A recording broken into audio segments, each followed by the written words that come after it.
Hello friends, मैं हूं अर्शविरा। Recently RBI ने बिटकॉइन, इथेरियम जैसी कई सारी क्रिप्टो करेंसीज के जैसे ही ब्लॉकचेन पर बनी हुई डिजिटल करेंसी ई रूपी को लॉन्च किया है। क्या है ये ई रूपी, कैसे ये बाकी क्रिप्टो करेंसी से अलग है और क्यों बैंक्स को इस ई रूपी से खतरा है, इन सारे सवालों के जवाब जानेंगे हम हमारे आज की वीडियो में, जिसका नाम है व्हाट इज ई रूपी। पिछले कुछ सालों में बिटकॉइन, इथेरियम, डॉजकॉइन जैसी कई सारी डिजिटल करेंसी ने दुनिया में तहलका मचा दिया है। ब्लॉकचेन मॉडल पर चलने वाली इस क्रिप्टो करेंसीज ने कई लोगों को रातों रात करोड़पति बना दिया है, तो कई लोगों को रोड पर भी ला दिया है। ये सारी crypto currencies generally decentralize currency है, यानी कोई भी कंट्री की सेंट्रल बैंक इसे रेगुलेट नहीं करती है, जिसकी वजह से इनके प्राइसेस 24/7 चेंज होते रहते हैं, and that too with high volatility. ये सब कुछ होता है due to their demand and supply, और ये सारी करेंसीज मल्टीपल कंप्यूटर नेटवर्क की हेल्प से डिस्ट्रीब्यूटेड लेजर में रिकॉर्ड की जाती है। लेकिन डिजिटल रूपी इन सब से अलग है। 1 नवंबर 2022 को पहली बार इंडिया की सेंट्रल बैंक आरबीआई ने खुद एक डिजिटल करेंसी लॉन्च की है, नेम्ड एज ई रूपी और डिजिटल रूपी। अब क्योंकि इस डिजिटल करेंसी को आरबीआई खुद इशू कर रही है, इसे सीबीडीसी यानी कि सेंट्रल बैंक डिजिटल करेंसी कहा जा रहा है। 1 नवंबर 2022 को आरबीआई ने होलसेल सेगमेंट के लिए डिजिटल रूपी का पहला पायलट लॉन्च किया था, जहां इस डिजिटल रूपी का इस्तेमाल सिर्फ गवर्नमेंट सिक्योरिटीज के सेकेंडरी मार्केट ट्रांजैक्शंस को सेटल करने में किया जाने वाला था by various banks and financial institutions. इस पायलट में टोटल 9 बैंक्स को शामिल किया गया था, which includes SBI, Bank of Baroda, Union Bank of India, HDFC Bank, ICICI Bank, Kotak Mahindra Bank, Yes Bank, as well as IDFC First and HSBC Bank। RBI के इस first pilot की outstanding success के बाद 1 दिसंबर 2022 को RBI ने retail segment में भी ई रूपी को लॉन्च किया है। इस पायलट में इनिशियली कुछ सिलेक्टेड कस्टमर्स और मर्चेंट्स को ही शामिल किया गया है to check the robustness of the system. यहाँ टोटल 8 बैंक्स को सिलेक्ट किया गया है टू रन दिस पायलट, जिसमें फर्स्ट फेज में सिर्फ 4 बैंक्स होंगी, SBI, ICICI Bank, Yes Bank and IDFC First Bank. उसके बाद Bank of Baroda, Union Bank of India, HDFC Bank, Kotak Mahindra Bank भी इस पायलट को ज्वाइन करेगी। शुरुआत में यह पायलट सिर्फ मुंबई, दिल्ली, बेंगलोर, भुवनेश्वर इन 4 ही सिटीज में रन किया जाएगा, और बाद में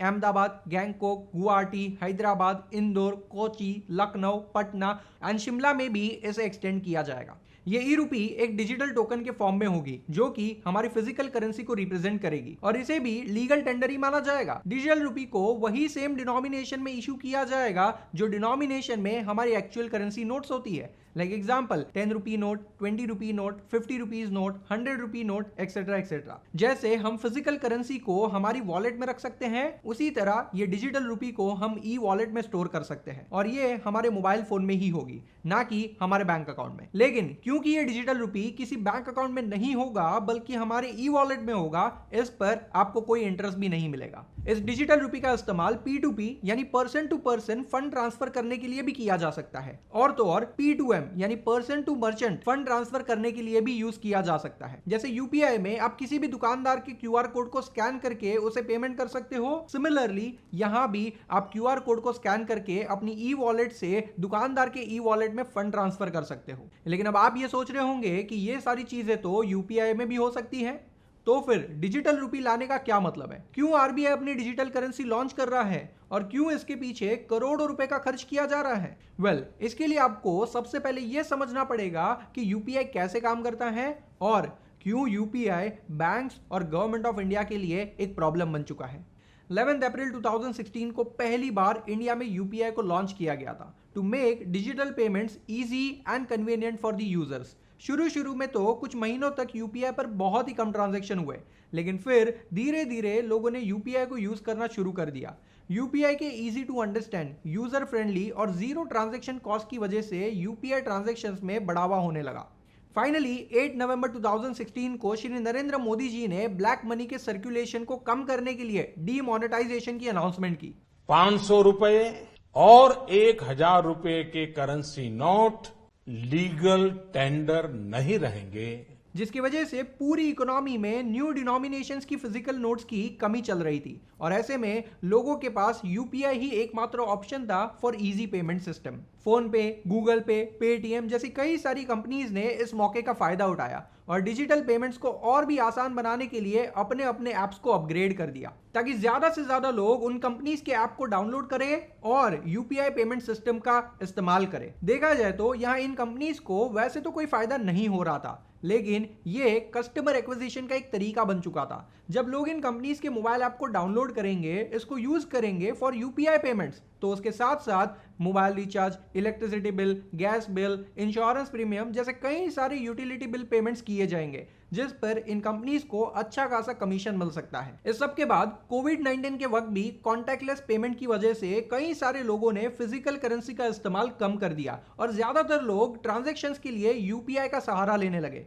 इन सारे रीजंस की वजह से आज यूपीआई ट्रांजैक्शन का वॉल्यूम अपने लाइफ टाइम हाइस पर चल रहा है, which is approximately 12 lakh crore rupees in a month. India में फिजिकल करेंसी को प्रिंट और मैनेज करने की कॉस्ट को रिड्यूस करने के लिए गवर्नमेंट ऑफ इंडिया ने यूपीआई की शुरुआत की थी और ज्यादा से ज्यादा लोग इस पेमेंट सिस्टम को अपनाने लगे। इसके लिए गवर्नमेंट ने यूपीआई ट्रांजैक्शन पर कोई भी तरह के ट्रांजैक्शन चार्जेस लगाने से बैंक्स और सारे इंटरमीडिएट्स को मना कर दिया था। लेकिन इस पूरी सिस्टम में करोड़ों रुपए के ट्रांजैक्शंस को मैनेज और प्रोसेस करने के लिए कॉस्ट भी इन्वॉल्व है। एज पर आरबीआई कमेंट्री, 800 रुपए के यूपीआई ट्रांजैक्शन को प्रोसेस करने में एवरेज 2 रुपीस की कॉस्ट इन्वॉल्व है, which is approximately 0.25% of the transaction value. Government ने बैंक्स को इस कॉस्ट को बेयर करने के लिए सब्सिडीज देने का प्लान बनाया था और 2021 में गवर्नमेंट ने करीब 1300 करोड़ रुपए की सब्सिडी दी भी थी। लेकिन यह सब्सिडी में मिला हुआ पैसा बैंक्स और फाइनेंशियल इंस्टीट्यूशन की ट्रांजैक्शन कॉस्ट से बहुत कम था और अगर ऐसे ही चलता रहा तो बैंक्स और इंटरमीडिएट्स अपने यूपीआई पेमेंट इंफ्रास्ट्रक्चर को अपग्रेड नहीं करेगी और फिर मजबूरन आपको ऑनलाइन फंड ट्रांसफर के लिए एनईएफटी, आईएमपीएस, आरटीजीएस जैसे अलग अलग मोड्स को यूज करना पड़ेगा, जिस पर बैंक आपसे पैसे भी चार्ज करेगी। दुकानदार को पेमेंट्स करने के लिए लोग फिर से डेबिट और क्रेडिट कार्ड का इस्तेमाल करने लगेंगे और दुकानदार को पूरे पैसे नहीं मिलेंगे, क्योंकि जब भी कोई कस्टमर डेबिट या क्रेडिट कार्ड से पेमेंट करता है तब दुकानदार को अराउंड 2% तक के चार्जेस लग जाते हैं। यानी अगर आप किसी दुकानदार को 100 रुपीज का पेमेंट क्रेडिट कार्ड से करते हो तो उसको सिर्फ 98 रुपीज ही मिलते हैं, बाकी के 2 रुपए क्रेडिट कार्ड कंपनीज और बैंक्स चार्ज कर लेती है। अगर दुकानदारों को अपने कस्टमर से पेमेंट रिसीव करने पर ऐसे ही चार्जेस लगने लगे तो ज्यादातर दुकानदार फिर से कैश में ही ट्रांजैक्शन करने लगेंगे और ये डिजिटल पेमेंट की पूरी इकोसिस्टम फेल हो जाएगी। ये सारे प्रॉब्लम्स यूपीआई पेमेंट सिस्टम में कमर्शियल बैंक्स के इन्वॉल्व होने की वजह से हो रहे हैं। अगर ये कमर्शियल बैंक यूपीआई ट्रांजैक्शन में इन्वॉल्व ही ना होती तो उनको कोई ट्रांजैक्शन कॉस्ट भी ना लगती।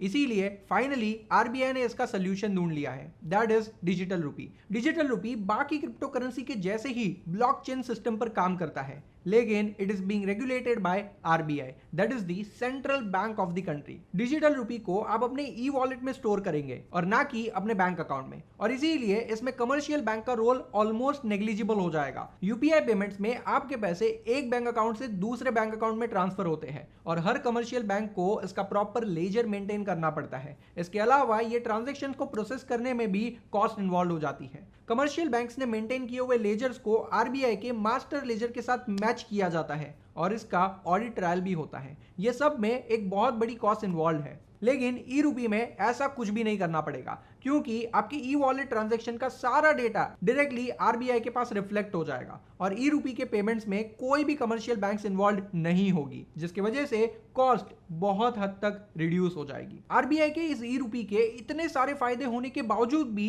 कमर्शियल बैंक्स के लिए यह खतरा हो सकता है। आइए जानते हैं कैसे। आप जितने भी पैसे अपने सेविंग या करंट अकाउंट में डिपॉजिट करते हो, वही पैसे आगे ये बैंक्स बिजनेस और इंडिविजुअल को लोन देने के लिए इस्तेमाल करती है, जिस पर उन्हें इंटरेस्ट इनकम मिल जाती है और तो और इकोनॉमी भी ग्रो हो पाती है। लेकिन अगर यही पैसे आप अपने बैंक अकाउंट से निकालकर ई वॉलेट में रख दोगे in the form of digital रूपी, तो दोस्तों बैंक के पास पैसे कम होने लगेंगे एंड इवेंचुअली ये बैंक आगे जाकर लोन भी नहीं दे पाएगी, उनकी लेंडिंग पावर कम हो जाएगी। वैसे तो हर इकोनॉमी में प्राइवेटाइजेशन को बढ़ावा देने के लिए गवर्नमेंट अपने पावर्स को प्राइवेट एंटिटीज को डेलीगेट कर देती है इन रेगुलेटेड फॉर्म, लेकिन यहां ऐसा लग रहा है कि ई रूपी के थ्रू आरबीआई सारे ट्रांजैक्शन और ई वॉलेट मैनेजमेंट की पावर भी अपने ही पास रख लेगी, जो कि कैपिटलिज्म के टोटली अगेंस्ट है। तो दोस्तों, आपको क्या लगता है, क्या आरबीआई की इस डिजिटल करेंसी को लोग एक्सेप्ट करेंगे? और अगर हाँ, तो पिछले कुछ सालों में करोड़ों रुपए का खर्च करके ये यूपीआई सिस्टम बनाने का